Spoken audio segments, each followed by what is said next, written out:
My name's Laura Cooper. I'm 40 years old. Today is September 23rd, 2018, and we are in Charleston, West Virginia, and I'm here talking to my dad. My name is Chip White. I'm 62 years old. Today is September 23rd, 2018. We're in Charleston, West Virginia, and I'm speaking with my daughter. So, Dad, first of all, I want to thank you for coming all this way today just to get in this little Airstream and talk to me. It's pretty cool. Sure. Because there's a lot of different ways we could talk, but I just thought this would be a cool way to have a conversation. So, when were you born and where? I was born in 1956 in Wheeling, West Virginia, in Ohio Valley General Hospital. I was a C-section, and I was born on Valentine's Day. The doctor asked my mom which day she wanted to have her baby, and she said, "Well, Valentine's Day, of course." So that was my day. That's cool. Did she have a C-section with your sister too? Yes. Yeah. Is that just like the way that they did it, you think? Like, No, she had some physical issues at the time that they didn't want to deal with any other way. oh. So, when you were growing up, what were your parents like? Um, they were, I guess, conservatives, and one interesting thing is they were kind of old compared to, say, all my friends' parents, because like my dad was 42 when I was born, and my mom I think was 36. So growing up, most of my friends' parents were younger, so it was almost like they were my grandparents. They were like two generations older, but so that was an interesting aspect. So, why did they wait so long to have you? Um, well, they had their first child in 1942, and mom just didn't get pregnant again until 1956 for Huh. some reason. I wonder if she knew why. I don't know. Um, how would you describe yourself as you were a child? I was now you would say nerdy. We didn't use that word back then. It was more like a bookworm back then. But like in second grade, I was reading science books about the weather. I'd go to the library and find geology, weather, science books. What did your parents think about that? Were they like Uh, supportive, or did they think that was odd? Both. they yeah, they were supportive. They would help me find you know strange things that I was interested in. And Did you like talk about those things that you were reading about with your parents? Did they seem to like get into it and understand? no, not really. They were more down to earth people. Do you think they expected you to do the same kind of work that your dad did when you grew up? No, I think I was expected to go to college and be a professional type person rather than a. He was like a skilled laborer. Mm-hmm. So you grew up like in the 60s. You were a little kid in the 60s.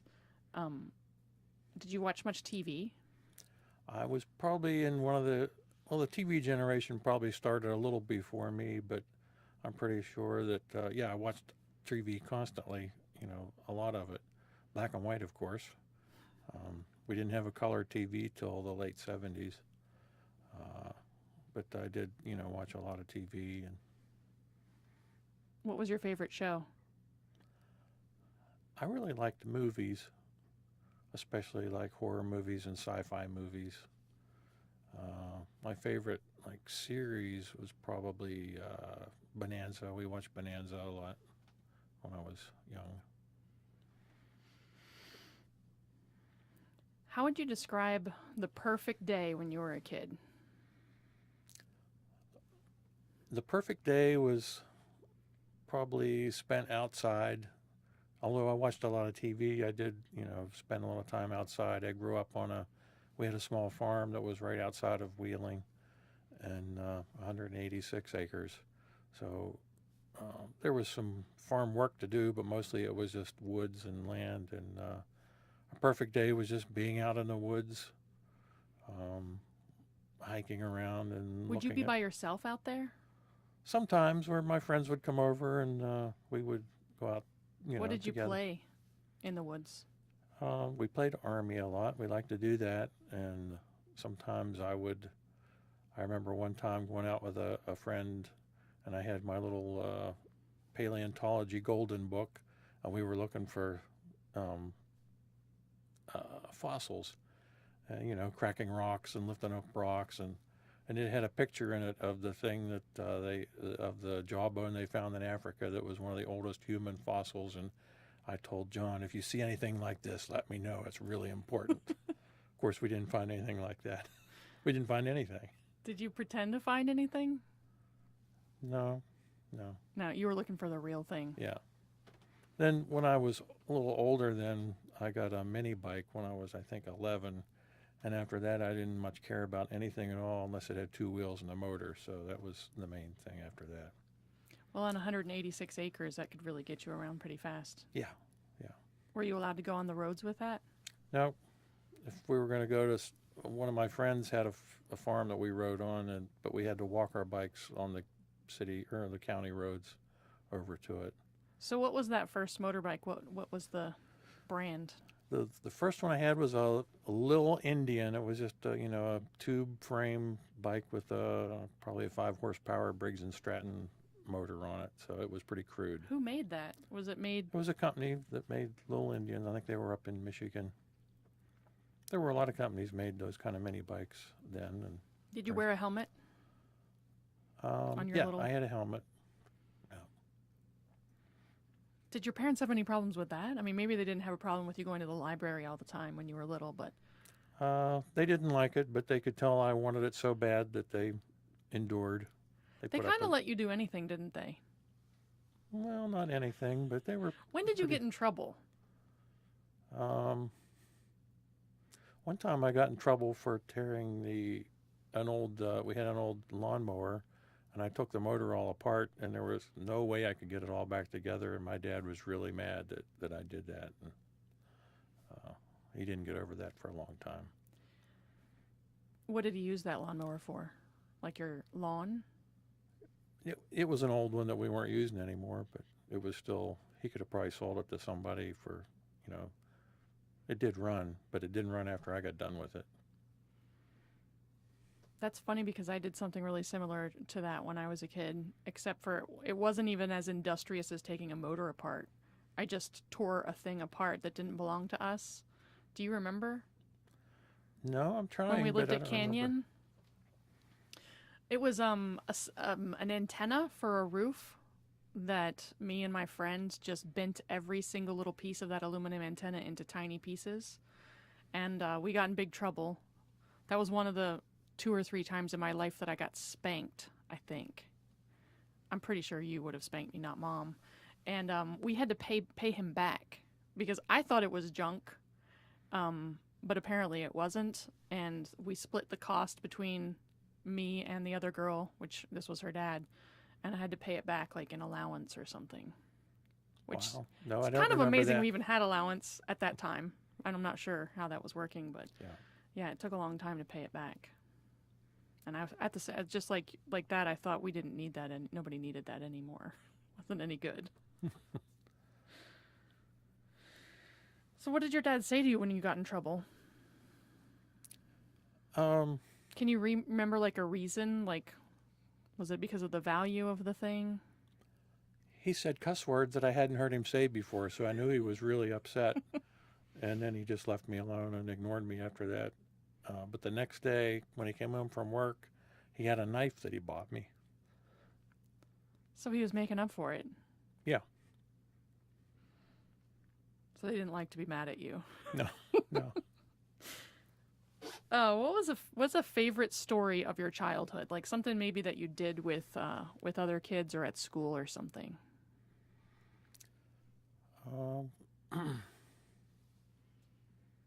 We had, I went to day camp in the summer at either Wheeling Park or Ogleby Park, and those were always really good times. And it was kind of fun because you were stuck together with other kids you didn't really know, so you had to, meet new kids and make new friends because the kids that went to other schools. And so we had a lot of good times, especially at Ogleby Park. And you liked meeting the kids from the other schools? Usually, yeah. Yeah. It was interesting just to. Well, funnily enough, I also enjoyed going to Wheeling Park day camp, which was maybe exactly the same place that you went to. And I wasn't even from that town. There was literally no chance that I was going to know anybody there. But I loved going, which is different with my kids. They don't like to be involved in anything like that, where they might not know all the people. But that's one of the ways that we are alike too. That Well, I we remember like to be adventurous. one time I went to a camp at Ogilvy that it was for 10 days and it was an overnight camp. And oh man, I hated that. I didn't like being away from the family overnight like that for that long. But the day camp was a lot of fun because you went home every day. Yeah. But I ended up having fun, at the other camp too. But the first few days, I didn't like it. That's kind of the way it goes, even in the song. Yes. You eventually get used to it. I don't Yeah. think my kids would. They would be throwing a fit the whole time until I came to get them. Yeah. Which has happened, as you know. When you were a kid, what did you think your life would be like when you were older? I thought I would be a scientist or a doctor or something like that, working in a university or a big government research lab. Did you picture having a family when you were little? I don't think boys do that as much as girls No, do. I've not learned really. from my kids, but Not really. you just thought about what your job would be and where you might be. Yeah. Okay, so when you were 17, when you were 17, you started dating mom. Is that right? Yes. Yeah. And I didn't. You mentioned earlier, or maybe mom mentioned earlier, that you guys had like this summer of dating, and you went places. We did. So you had a car, Yes. and you could just go wherever you wanted Pretty to go. much. Yeah. I mean, I wasn't allowed to go anytime, anywhere, and I was still in high school, so I had to, go to school. But we did have a lot of freedom to go. So when you were going through that summer and you had your girlfriend, and did your vision of your future change at that point, or did she work into it in your mind? Yes, she did. I assumed we would get married. Now you don't have to say that just because you did. Oh, no, it's the truth. I assumed we would. Well, I knew we would get married eventually, and What did you guys talk about on those car trips? Like, you probably don't remember specifically, but do you think that you talked about your future at that time? sometimes that's what the girl always wants to talk about. So yeah, I'm sure we did talk about that. And you just didn't listen? Pretty much. Okay, so not long after that, you found out that you were going to be a father. Yes. Holy crap. What Yeah. changed It then? was that same summer. Oh, what did you do? I kind of expected it to happen because I know how You know all how it that- works? I knew how all that works, and we had not taken any precautions. So That it science wasn't, brain it wasn't again. it wasn't a big surprise, and I wasn't. I was fine with it. Did you think that if that happened, it would make it more likely that you guys would be able to stick together? Do you think that there was some part of you that thought this would keep us together if this happened? Probably, yeah. There was a chance that we might go our separate ways unless we had something hold us together like that. So at this point, this whole responsibility thing kicked in, which in my view, it defined a lot of your life from that point on. So what was the first thing that you wanted to make sure that you did when you found out that you guys were going to be this family? Well, we told our parents first, and What did you think that mom's parents would do? I didn't know. I was a You were 17-year-old so young. cocksure boy, so I didn't care what they thought really. But they were fine with it, except her father said, "I think you two should get married." So it was kind of a shotgun wedding in that respect. But he didn't say it in a way that, I mean, he knew that we loved each other, and that's what we should do. You and him had a pretty cool relationship for a long time, or at least I thought so. When do you think that Yeah. started? Like, at what point do you think that he accepted you as, like, part of the family? Well, it wasn't. Well, I guess the way your mom talks, it was right away that they knew there was something different with this boyfriend that she brought home. But it was probably that they lived in that farm down in New Haven, West Virginia, and when I got out of the Air Force and we moved back up to West Virginia, we stayed with them for a while, just a few days, and he and I went out hunting a couple times there, and he thought that was pretty cool. So, and Yeah, I did too. So that's probably when we kind of bonded that's cool. I'm as glad you had friends, that with him. rather than father-in-law and son-in-law. Yeah. And we fished. We go fishing sometimes and that kind of stuff, hunting and fishing. So when I was growing up, I remember like certain, you know how like you can't remember every day, but there are some things that really stick out in your mind. And I wanted to ask you about these things from your perspective, and you might not remember them at all or the same way that I do, but you can give me some insight on what you might have thought. So I remember when we were growing up and you built this building outside of our trailer. So we lived in this trailer park, which was just trailer after trailer in a row. And some people had buildings that I thought were crappy. I mean, I was like in second or third grade at this time, but somehow I thought that these were pretty crappy. But my dad built this completely wooden, and from my mind, I thought it was like completely from scratch building. And you had electricity in it, right? I did. And you had like Telephone. a telephone. You had this old radio that you had out there To for a listen to while. baseball while I Yeah. tinkered. Yeah. So first of all, I just thought it was really cool, and I was really proud of you. I was like, man, my dad built this thing, and I also knew that it was like your special place that you could get away, which maybe I didn't understand at the time, but I thought that was pretty cool to have your own space like that, especially was so crowded and crazy inside of our little house. So, what did you think about that building? Like, what did it mean to you to have that space?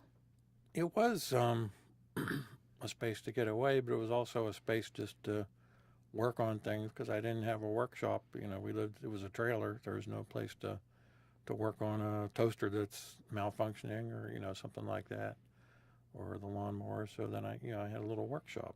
It was like an extra room. Yeah, yeah.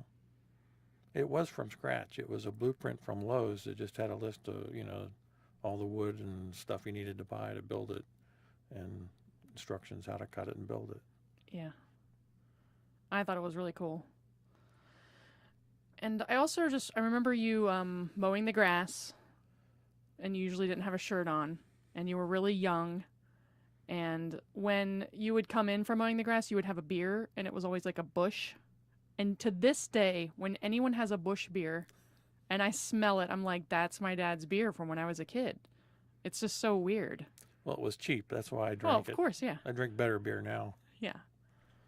But it was just one of those things that's what my dad does. He mows the grass and then he has a bush because he's bushed. Yeah, I was. There was one time, you probably don't recall this at all, but behind our trailer there was this tiny little area with a couple of locust trees, which I mean, I feel like to me those are like trees that are just junk. They're dangerous. They hurt, and we used to play out there. And one of these things me and my friends got in my head is that we had like some clubhouse back there or something. And one thing that we did was we took the we peeled the bark off of those trees, and I thought, just kind of like with the other thing, I thought that it wouldn't hurt the tree. I didn't really think about it. I just thought it was fun. It feels good to peel things. Mm-hmm. And I peeled the bark off of that tree, and you got so mad at me. And you said, "This is going to kill this tree. You've killed it." Do you have any recollection of that at all? I don't remember that, but that's exactly what I would say. 'Cause Yeah. everything flows through the tree and the bark. Yeah, I mean, I didn't know, and I didn't think about it. I wasn't really putting things together like that. I just wanted to do what I wanted to do. But I guess like sort of these things kind of stick out of my mind because we didn't have a whole lot of time together. you were working. There were so many of us. Mom was so busy taking care of all of us. But whenever those things popped out, that just stuck in my memory, I was like, okay, so my dad's teaching me that you don't mess with trees. You don't hurt them because they'll die, and they don't deserve to die just like nobody else does. Right. So I just thought that was cool. I feel guilty about it still now when I think about that stupid tree. That stupid junk locust that probably died. Well, it had to have died. I don't know how it could have survived that, but it's just silly. It maybe didn't. If the bark wasn't peeled off really deep, it may have survived. I don't know. Yeah, I don't So, know. I remember being don't beat yourself pretty up about white it now. underneath. The most important thing from it was that I learned something about what you valued, and Yeah. I took that to heart. So, another thing that I remember, what else do I remember about growing up? I remember the day that our dog died when we lived in Arthurdale. I don't know if I've told you this, but the dog got hit by the truck, as you know. You were at work and didn't know about it till you got home, right? Right. So we all knew about it, and we were waiting for you to get home because we thought, oh my gosh, Dad loves this dog. This is going to be horrible. And being a kid, and kind of really inquisitive and sneaky, I went to my room and I peeked out the window because I wanted to see you hear this news from Mom. And I was certain that this was going to be the time I was going to see my dad cry. Because how could he not cry? The dog got hit by a car. He got his head crushed under this stupid truck. So I was in my room and I was looking out the window, and Mom ran up the driveway when you came home. And you looked terrified. And I thought, this is it. He's going to hear what happened and he's going to cry. And when she told you what happened, the whole look on your face changed to relief. And I was so confused. I could not understand why that would happen. I thought, man, well, this is another, I just didn't get to see him cry today. Maybe never. But I didn't understand it till later. Maybe not till I had my own kids, but if I came home and somebody ran out like that to me with a look of, something horrible on their face, I would think that one of my kids was hurt or dead, or maybe my mother was dead, something. And when you heard that it was just the dog that you loved as much as you can love a dog, you were relieved. I think that's what I saw on your face, and that was one of the biggest things I learned from you.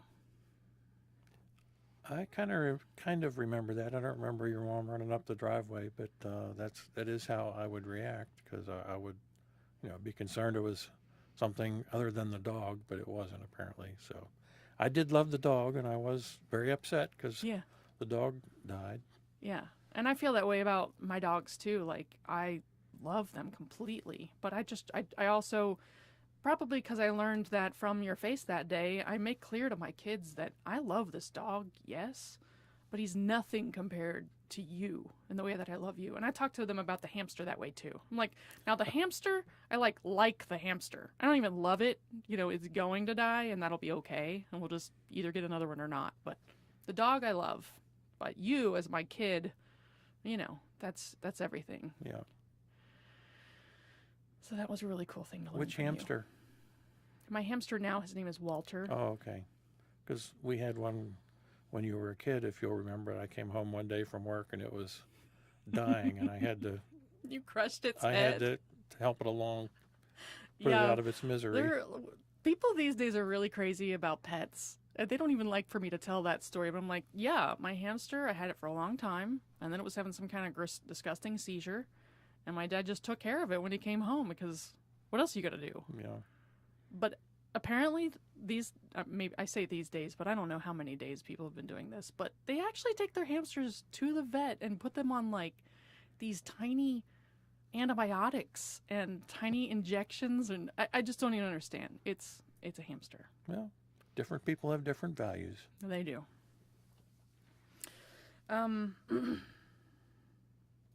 So you started when you were 17 having kids, and you ended up being 26 with 4 kids. when you had your final kid? Yeah, 26 or 27, yeah, right there somewhere. So tell me about the sense of responsibility that you obviously had instilled pretty hardcore into your DNA because you took care of all of us. Like, how do you think that happened?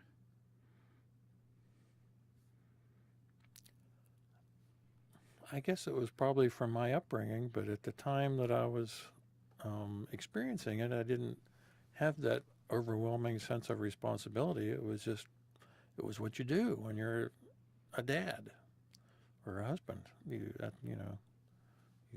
provide for the family, either poorly or as at least as good as well as you can. Did you ever feel like you were going crazy? No, not really. I didn't. It didn't affect me that way. Do you feel like mom was going crazy? Yes, Ever? yes. I remember getting home from work sometimes and she was going nuts, and I'd say, "Just get out, go somewhere, go to the Kroger or something, and get out of here and get away from the kids and go Yeah. be with yourself for a while and calm Did down." you have one car? Just one car? There were After a times when while, we you had just to. had one car, but we usually had at least two. Yeah. At one point, we had 5 cars on our insurance when all of you started driving. And then I started wrecking over and over again. Yeah.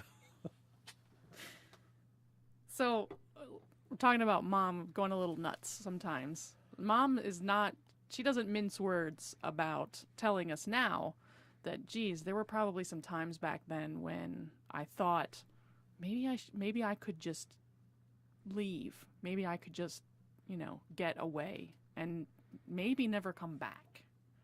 And I don't, it's, as the mom, that would be, frankly, that would be a bigger deal for the mom to do that than for a young dad to do that. It's not unheard of at all for a dad to just be like, I'm not dealing with this, I'm going.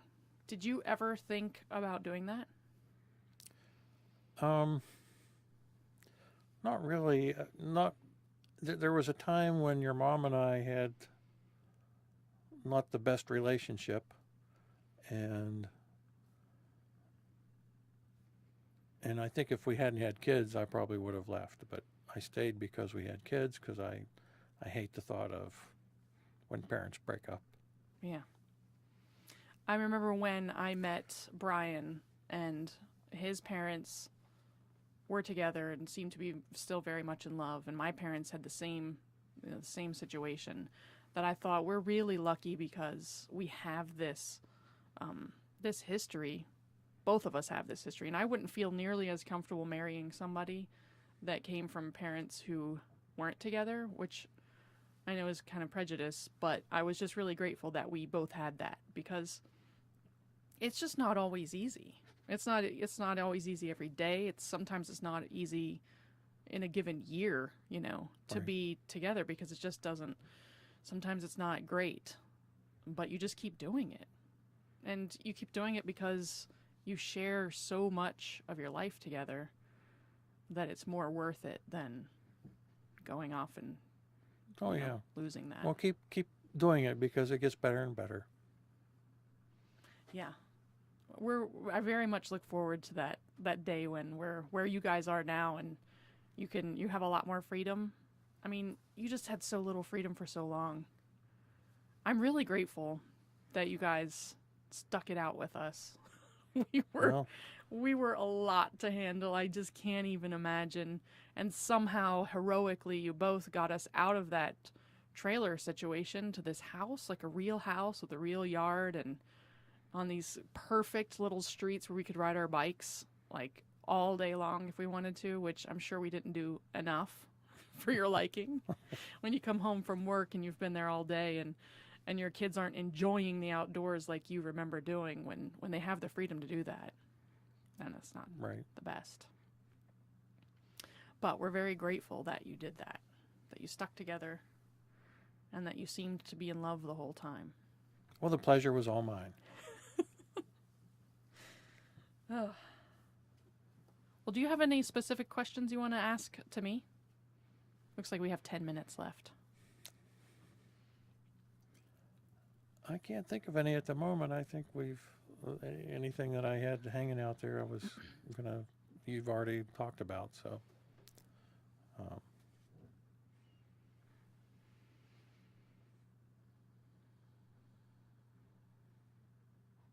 I don't think I have any more either. Thank you for being in here with me. I know this is not the most comfortable situation to come in and talk in this strange place with microphones and to make yeah. all of this trip to come here. I really appreciate it. Well, it's been. I appreciate you asking me. It was an honor. Well, I'm honored too. Thank you.